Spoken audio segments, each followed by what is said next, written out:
السلام علیکم ورحمۃ اللہ وبرکاتہ۔ قبر کی زندگی کی اصل حقیقت اور ہماری غفلت پہ ہمارے لیکچرز چل رہے ہیں۔ آج ہم بات کریں گے کہ کسی نیک مقصد کے لیے دوران سفر مرنے والے کے لیے جنت ہے۔ یہ نسائی کی حدیث ہے۔ حضرت عبداللہ بن عمر رضی اللہ تعالیٰ عنہ کہتے ہیں، ایک آدمی جو مدینہ میں پیدا ہوا تھا، مدینہ میں ہی فوت ہوا۔ آپ صلی اللہ علیہ وآلہ وسلم نے اس کی نماز جنازہ پڑھائی اور فرمایا، کاش یہ آدمی مدینہ کی بجائے کسی اور جگہ مرتا۔ صحابہ کرام نے عرض کیا، کیوں یا رسول اللہ صلی اللہ علیہ وآلہ وسلم؟ آپ صلی اللہ علیہ وآلہ وسلم نے ارشاد فرمایا، جب آدمی اپنی پیدائش کے علاوہ کسی دوسری جگہ فوت ہوتا ہے تو اسے جائے پیدائش سے جائے وفات تک جنت میں جگہ دی جاتی ہے۔ تو اب اس حدیث سے ثابت ہوتا ہے کہ اگر کوئی انسان کسی بھی نیک مقصد کے لیے اپنے گھر سے نکلا ہے، جیسے کوئی نماز پڑھنے کے لیے مسجد گیا ہے، کوئی حج عمرہ کرنے کے لیے سعودیہ جاتا ہے، یا کوئی جہاد کے لیے جاتا ہے، یا کسی بھی نیک کام کے لیے اللہ تعالیٰ کے دین کی اشاعت کے لیے، تو اس دوران اگر اس کی ڈیتھ ہو جاتی ہے تو اس کو نہ صرف شہادت کا رتبہ ملتا ہے بلکہ اس کے لیے جنت میں جگہ بھی اس کو بہت زیادہ وسیع ملتی ہے۔ اب اس حدیث کے مطابق کیا بتایا آپ صلی اللہ علیہ وسلم نے کہ اگر وہ آدمی کسی اور جگہ فوت ہوتا تو اسے جائے پیدائش سے جائے وفات تک جنت میں جگہ دی جاتی۔ یعنی کہ اگر فرض کرے ایک بندہ مکہ میں پیدا ہوا ہے اور مدینہ میں فوت ہوا ہے تو مکہ سے مدینہ کا جتنا بھی فاصلہ ہے، اگر وہ کسی نیک مقصد میں فوت ہوا ہے تو اتنی جگہ اسے جنت میں ملتی ہے۔ مومن آدمی کی موت خود اس کے لیے باعث نجات ہوتی ہے، جبکہ فاسق آدمی کی موت سے مخلوق خدا کے علاوہ جانور اور شجر تک نجات پاتے ہیں۔ یہ بخاری کی حدیث ہے۔ حضرت ابو قتادہ رضی اللہ تعالیٰ عنہ سے روایت ہے کہ آپ صلی اللہ علیہ وآلہ وسلم کے سامنے سے ایک جنازہ گزرا تو آپ صلی اللہ علیہ وسلم نے ارشاد فرمایا، آرام پانے والا ہے یا آرام دینے والا ہے؟ صحابہ کرام نے عرض کیا، آرام پانے والا، اور آرام دینے والے سے کیا مراد ہے؟ آپ صلی اللہ علیہ وآلہ وسلم نے فرمایا، مومن آدمی مرنے کے بعد دنیا کے مصائب و آلام سے نجات پا کر اللہ کی رحمت میں آرام پاتا ہے، اور فاجر آدمی کے مرنے سے لوگ، شہر، درخت اور چوپائے سب آرام پاتے ہیں۔ اب یہ بخاری کی حدیث سے اس سے کیا ثابت ہوتا ہے؟ اگر کوئی گناہ گار انسان ہے جو لوگوں کو بہت تنگ کرتا ہے، لوگوں کو بہت ستاتا ہے، اس نے ان لوگوں کی زندگی اجیرن بنائی ہوئی ہے، تو اس انسان کے مرنے سے نہ صرف لوگوں کو سکون ملتا ہے، اس شہر کو سکون ملتا ہے، اور شہر کے درختوں کو سکون ملتا ہے، اور شہر کے جانوروں کو سکون ملتا ہے۔ تو ہمیں اللہ سے دعا یہ کرنی چاہیے کہ اللہ تعالیٰ ہمیں مومنین لوگوں میں شمار کرے، کہ جو ہے کہ ہمارے مرنے سے جو ہے اگر ہم اس دنیا سے جائیں تو اللہ کی رحمت سے ہمیں آرام ملے، نہ کہ اللہ تعالیٰ رحم کرے ہمارا شمار ان لوگوں میں ہو جو گناہ گار لوگ ہوں۔ تو اللہ تعالیٰ ہم سب کو مومن لوگوں کی فہرست میں شامل کرے، آمین۔ جس آدمی کے پاس کوئی قابل وصیت چیز ہو اسے وصیت لکھ کر اپنے پاس رکھ لینی چاہیے۔ یہ بخاری مسلم دونوں کے متفق علیہ حدیث ہے۔ حضرت عبداللہ بن عمر رضی اللہ تعالیٰ عنہما کہتے ہیں، آپ صلی اللہ علیہ وآلہ وسلم نے فرمایا، اگر کسی مسلمان کے پاس کوئی قابل وصیت چیز ہے تو اسے لکھے بغیر 2 راتیں بھی نہیں گزارنی چاہیے۔ اب اس حدیث کے مطابق کوئی بھی قابل وصیت چیز کہ جس سے انسان کے مرنے سے وہ جو ہے اس کی جو ہے وراثت، اس کی جو بھی اس کے پاس مال ہے، سونا ہے، چاندی ہے، جو کچھ بھی ہے، وہ اگر وراثت میں کنورٹ ہو جاتا ہے تو ایسے انسان کو ہر وقت اپنے پاس وصیت لکھ کے رکھنی چاہیے، کہ اس وصیت میں کیا ہو کہ انسان اپنی جائیداد میں سے 1/3 اللہ کے راستے میں وصیت کر سکتا ہے، اور باقی جو ہے پھر اس کا مال اس کے جو پیچھے وارث ہوتے ہیں انہیں آٹومیٹکلی مل جاتا ہے۔ تو آپ صلی اللہ علیہ وسلم نے تاکید فرمائی اس حدیث میں کہ انسان کے پاس اگر کوئی پراپرٹی، کوئی جائیداد، کوئی بھی چیز ہے تو وہ اس کی کوئی رات ایسی نہیں گزرنی چاہیے کہ وصیت اس کے پاس نہ ہو۔ تو اس لیے جن کے پاس بھی جائیداد ہے، جو بھی چیز ہے، انہیں چاہیے کہ وہ اپنی وصیت لکھ کے ہر وقت اپنے پاس رکھیں۔ بڑھاپے میں عمر کی حرص بڑھ جاتی ہے۔ یہ ترمذی کی حدیث ہے۔ حضرت انس رضی اللہ تعالیٰ عنہ کہتے ہیں، آپ صلی اللہ علیہ وآلہ وسلم نے فرمایا، آدمی جیسے جیسے بوڑھا ہوتا ہے ویسے ویسے 2 چیزیں اس میں جوان ہوتی جاتی ہیں، نمبر 1 زندگی کی خواہش، اور نمبر 2 مال کی خواہش۔ تو واقعی انسان کی جیسے جیسے زندگی زیادہ ہوتی جاتی ہے تو انسان کو تو اس چیز پہ غور کرنا چاہیے کہ وہ دن بہ دن قبر کے قریب ہو رہا ہے، مگر جیسے جیسے انسان پہ بڑھاپا آتا ہے تو انسان کی دو چیزوں کی خواہش کرتا ہے، ایک کہ اس کے پاس مال بہت زیادہ ہو، دوسرا زندگی، تاکہ وہ اس زندگی میں زیادہ سے زیادہ عیاشی کر سکے۔ موت سے قبل نیک اعمال کی توفیق بھی اللہ کا بہت بڑا فضل ہوتا ہے انسان کے اوپر۔ یہ حاکم کی حدیث ہے، حضرت انس سے روایت ہے کہ آپ صلی اللہ علیہ وسلم نے فرمایا،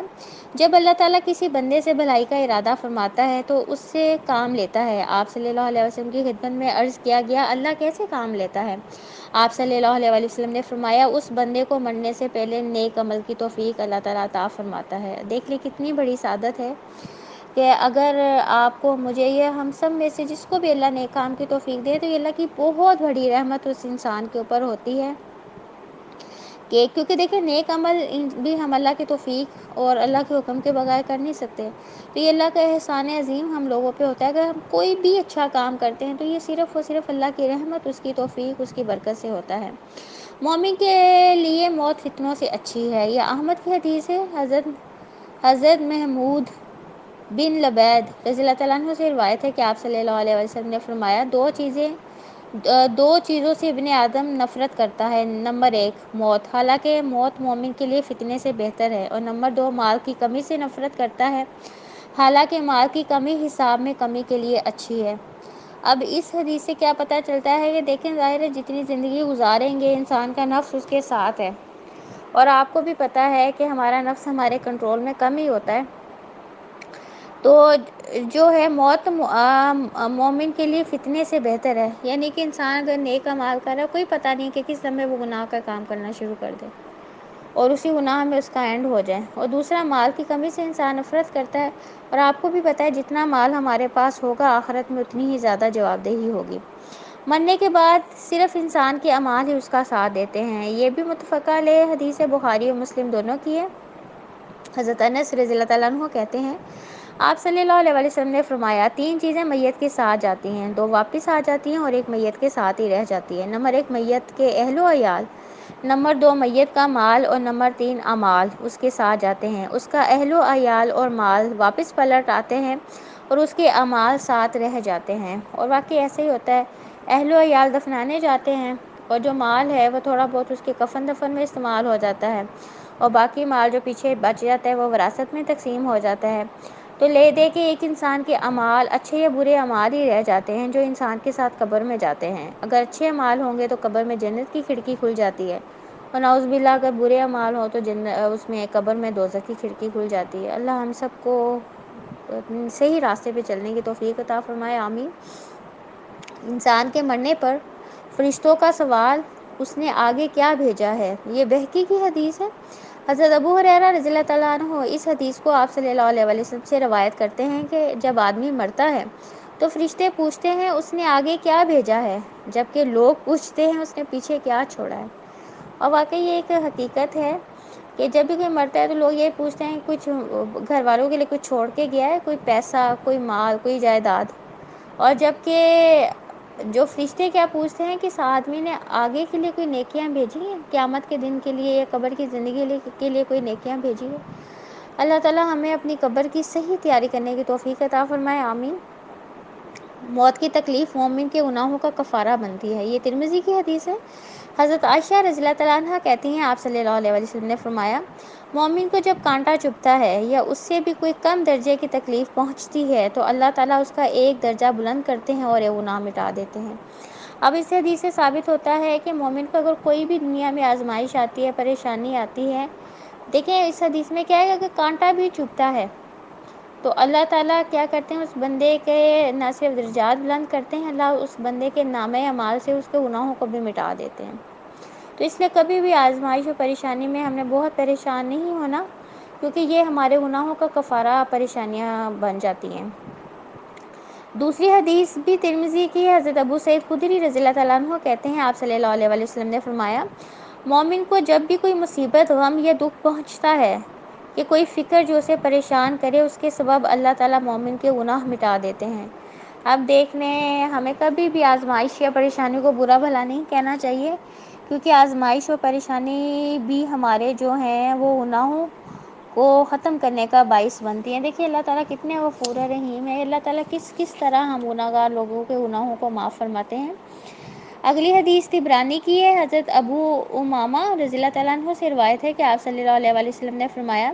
جب کسی آدمی کو بیماری بری طرح پچھاڑ دیتی ہے تو اللہ تعالیٰ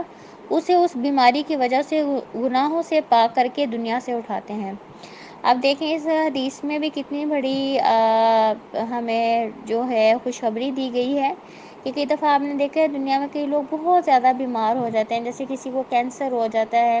یا اور بھی بڑی کوئی خطرناک بیماری ہو جاتی ہے، جس سے وہ بہت انسان دنیا میں تکلیف اٹھاتا ہے۔ نہ صرف وہ انسان اٹھاتا ہے، اوپر دیکھنے والوں کو بھی بڑی تکلیف ہوتی ہے۔ تو اس حدیث سے کیا پتہ چلتا ہے کہ اگر یہ بھی اللہ کی طرف سے آزمائش ہوتی ہے نا، انسان کو اگر کوئی بیماری لگ جاتی ہے جس سے انسان کو بڑی دنیا میں تکلیف ہوتی ہے، تو اللہ تعالیٰ اتنے غفور رحیم ہے اس حدیث کے مطابق کہ اگر انسان کو کوئی ایسی بیماری لگے جو اسے پچھاڑ دے، یعنی اسے بہت تکلیف ہو،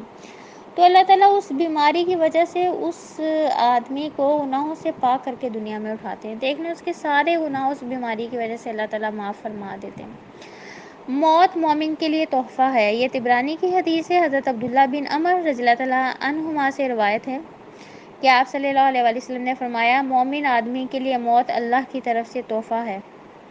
مرنے کے بعد مومن آدمی دنیا کے مصائب اور آلام سے نجات پاتا ہے اور آخرت کی ابدی نعمتوں کا سلسلہ شروع ہو جاتا ہے۔ اس لیے موت کو مومن کے لیے تحفہ کہا گیا ہے، کیونکہ ظاہر ہے جو مومن بھی اللہ کی رضامندی میں زندگی گزارتا ہے، اگر دنیا میں سے کوئی پریشانیاں آزمائشیں آتی ہیں، لیکن مرنے کے ساتھ ہی اس کے لیے آگے پھر اللہ کی رحمتیں جو ہیں اور اس کو ملنا شروع ہو جاتی ہیں، اس کی قبر میں جنت کی کھڑکی کھل جاتی ہے، قیامت والے دن بھی ایسا انسان کامیاب ہو جاتا ہے۔ تو اس لیے اس حدیث کے مطابق مومن کے لیے موت کو تحفہ قرار دیا گیا ہے۔ الحمدللہ آج ہمارے قبر کی زندگی کی اصل حقیقت اور ہماری غفلت پہ لیکچرز اللہ کی توفیق سے کمپلیٹ ہو گئے ہیں۔ اللہ تعالیٰ جو بھی ہے، میں نے تھوڑی بہت کوشش کی ہے، اور آپ لوگوں نے جنہوں نے بھی یہ لیکچر سنے ہیں، ہم سب کو، مجھے بھی اور آپ سب کو بھی قبر کی جو کہ زندگی کی اصل حقیقت کو اللہ تعالیٰ اس دنیا میں سمجھنے کی توفیق عطا فرمائے، آمین۔ اور ہمیں اپنی قبر کی اور قیامت کے دن کے سوال و جوابوں کی جو صحیح تیاری ہے وہ کرنے کی توفیق عطا فرمائے۔